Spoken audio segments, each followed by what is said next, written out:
Okay, so now what I'm going to do, we need to go in and we'll make an ear. I'm just going to freeze my transforms out. I've already done that. History, okay, great. Let's go to the side view. And sometimes, actually, let's just take a quick look. Side view versus three-quarter view. Sometimes you'll find the three-quarter view has a better ear. I'm going to go with the side view on this one. Boop. Okay. And I'm not going to make the super fantastic ear this time around. I'm going to keep it simple because I'm trying to make a caricature. Okay, I'm not going to get too sophisticated. If you want the other one where I do a really more advanced kind of ear, realistic ear, I'm going to do that on the other video. Okay, there's another video where I go in a bit more detail. I can just go in here and kind of trace the outside of this thing. Try and keep this more or less so I got nice little squares. Okay, and trying to keep my polys more or less.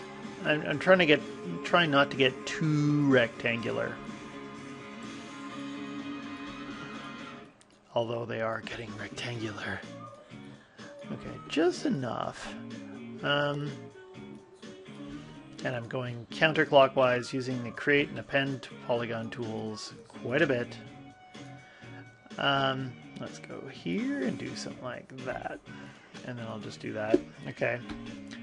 And this one here I can kind of quickly finish off, and I think I'm not going to go into detail on this one here. I'm going to go in mesh and I'll hit like fill hole, fill the ear in. I'm just going to pause for a second here.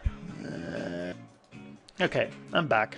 Then I might do something like quickly grab my split polygon tool, and I'm kind of looking and I kind of see that, okay, I can split there, split there. Those are quads. I kind of work my way down the ear. Boop. Keeping myself in quads. Okay, and I can even decide, you know, maybe I'll work this way up here to the middle, and then I can see, oh, there's going to be a problem. Okay, here to here, we got quads, and then we got this weird end-gone potential problem here. What do we got? If I take a quick look, if I went like this to here, that's going to be a quad, or two quads. Okay, great. I've got a little bit of a pull here, but I don't care. I'm not going to get into detail on this one. Okay. And let's just bring this whole shape over a bit. Center me pivots. And let's get back to my panels. Oh, my panels aren't set up to two panes. Okay, panels, layouts, two panes side by side. Great. And whoop. Okay, so I can do this. Maybe if I go to my front view,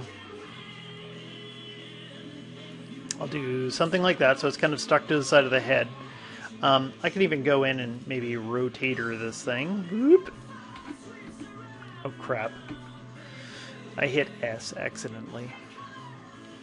Okay, and there I can kind of see it. Maybe I might notice that I should probably stretch some of these things. I'm just going to hit B, turn on my soft selection and pull my ear around a little bit.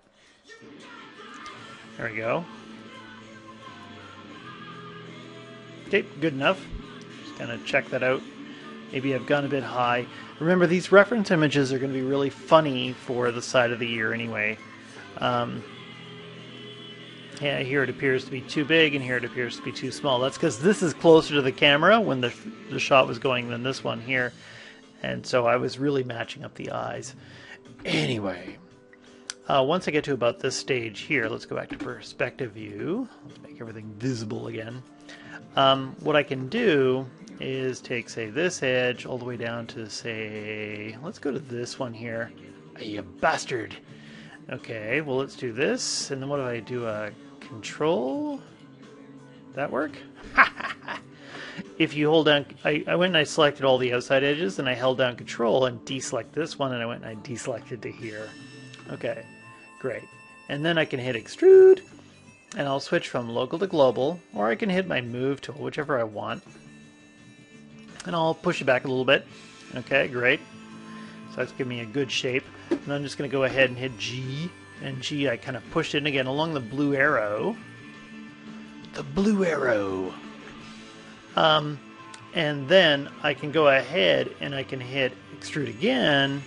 And this time around, let's just go to global. And I'm just going to scale it out a bit. Okay. Actually, you know what I'm going to do? Before I scale it out, I'm just going to go to the rotate tool. I'm going to rotate it a bit like this on a funny angle so that it's kind of like straight up and down. Then I'm going to go to the scale tool. And the scale is set up to world. The rotate's set up to local. And I can do something like this. And then I can go back to rotate, and I can rotate it back like this, and I got kind of the general shape of the ear. Okay, maybe I'll do something like that. Okay, good enough. And maybe one other thing I'll quickly do is I happen to know, if I grab the move tool, that say this vertex here, oh you bastard, why are you selecting that one? Is probably a bit too funky, so I'm just going to pull this in a bit. Okay, cool, cool, cool. And then I'll grab these two here and move those over there. Great, so I can get my little earlobe in place. Wonderful. Okay, that should be good enough. And, okay, so that's working out for my shape. If I hit 3, you can see I've got a general ear shape. Nothing special. I also might note that maybe I want to pull my ear in a bit, so I'm just going to go and I'll do something like this. Actually, I'm going to test out something. This is in my head. I don't know if this actually works. So if I go in here and I actually grab an edge, like, say, that one. Actually, if I grab multiple edges, will it work? So I'm going to grab these edges, and I'm going to go ahead, edit mesh, and I'm going to use... Actually, where the hell did it go? Oh, there it is. Faces. It's wedge. Strangely enough, wedge works with faces and edges. Again, I complained about this edit mesh menu. Okay. Actually, it works. My God. And my wedge is going 90 degrees out. Let's go back. Let's go in a little bit. And let's get rid of those frickin' divisions. That worked out really well. I didn't know that actually worked. I've got a triangle here, and I've got a triangle here. Being a sneaky man, let's go and hit 1. Triangle there. That means... Oh, you bastard! Select this one. Quads, quads. And then we get quads over to here. I could leave those triangles alone, but I'm the quad Nazi.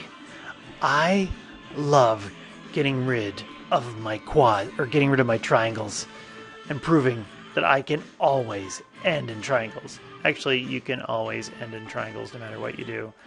And here I'll just pull my little vert up. Oop. Okay, what's this one here? Okay, so that's a quad. This is... Oh, I was smoking crack. I got a 5-sided, and I got a triangle here. So maybe... Let's go in and take this and snap it up here. No, that still gives me problems. Well, if I got a triangle and I got a 5-sided, all I have to do is grab my split polygon tool, go from the triangle right across the 5-sided, and I got quads! I cheated. Okay, just simple math. And actually I want to check something here. If I go back and I click on my wedge face, and I click on my manipulator tool, I hit T, click on, where did it go? Wedge face. Manipulator tool. Okay, it didn't really work, but if I go in here, am I allowed to still play with my angle a little bit? I can. Anyway, let's check out what happens when I hit 3. So I got that little ridge in there. Okay, because I want to keep this kind of cartoony. So that did work, and that is a quad up there. And everything's happy times. Okay, so I got my ear done. What time is it? 9:23, okay.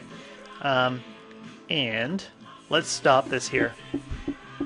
That's the ear. Actually, just hold on a second. Before I stop, let's go to the dual views. Let's see in the front. If I go in, I grab some vertices, and I grab my move tool, I hit B.